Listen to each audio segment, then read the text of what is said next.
1 p.m. Assalamu alaikum. This is Radio Pakistan. The news read by Daman Zaman. The headlines. The foreign minister says Pakistan will continue to play its reconciliatory role in the Afghan peace process. The Speaker of National Assembly has said a record amount of 150 billion rupees has been allocated in the new federal budget for the development of the erstwhile tribal districts. In New Zealand, the attacker of the Christchurch terrorist attacks, Brenton Tarrant, will face a charge of terrorism for the attacks. In Afghanistan, 11 militants have been killed in Helmand province. And now the news in detail. The Foreign Minister Shah Mahmood Qureshi has said Pakistan will continue to play its reconciliatory role in the Afghan peace process. Talking to the American Shahzad Affair to Pakistan in Islamabad today, he said development of the entire region is linked to peace in Afghanistan.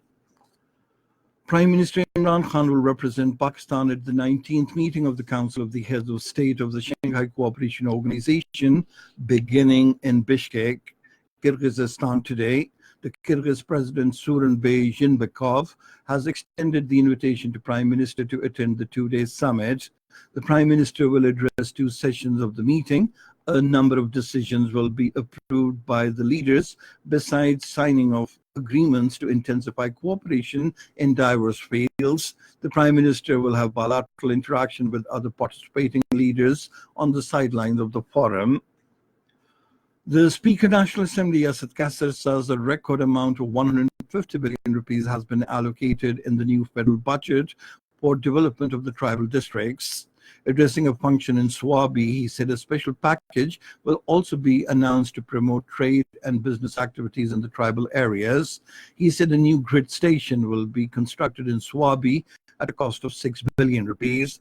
The Speaker assured that the problem of clean drinking water in Swabi will also be resolved on priority basis.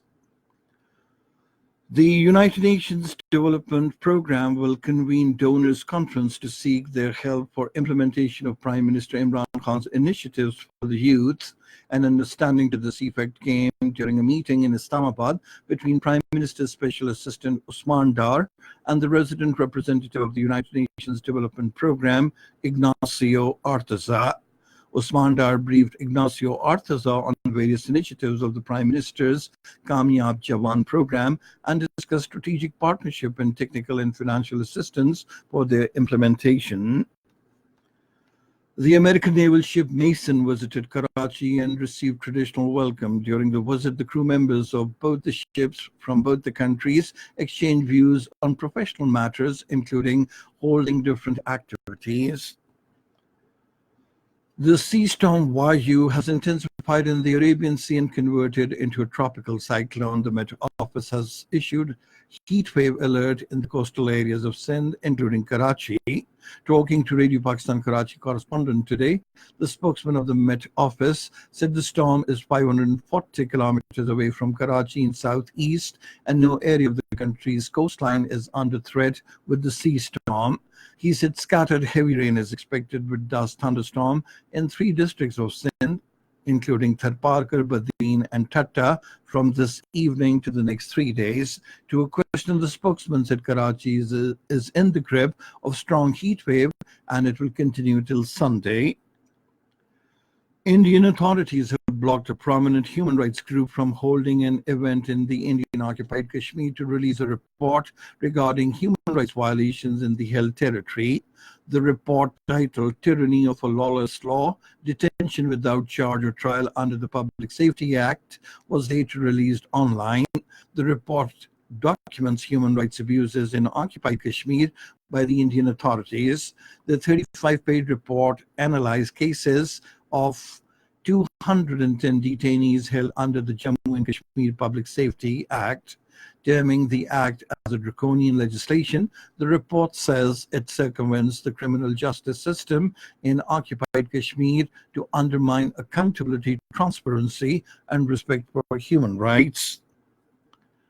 In New Zealand, the attacker of the Christchurch terrorist attacks, Brenton Tarrant, will face charge of terrorism alongside 50 counts of murder for the attacks.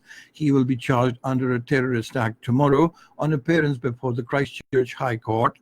This is for the first time that such a charge has been taken up in New Zealand. On 15th of March, over 51 Muslims were killed and dozens of others injured in a shooting into mosques during Friday prayers. In Afghanistan, 11 militants have been killed in airstrikes that targeted the Taliban hideouts in Nadali and Marja districts of Helmand province. There are reports that a number of militants have been wounded in the airstrikes as well. And finally, cricket. In the ICC Cricket World Cup 2019, India will take on New Zealand at Nottingham today. The match will start at 1430 hours Pakistan Standard Time. Radio Pakistan's FM 101 network is airing highlights of all the World Cup matches. And that is the end of this news bulletin. For more news and analyses, log on to our website, radio.gov.pk, and you can also watch live video streaming of our bulletins on the link, facebook.com/Radio Pakistan News Official.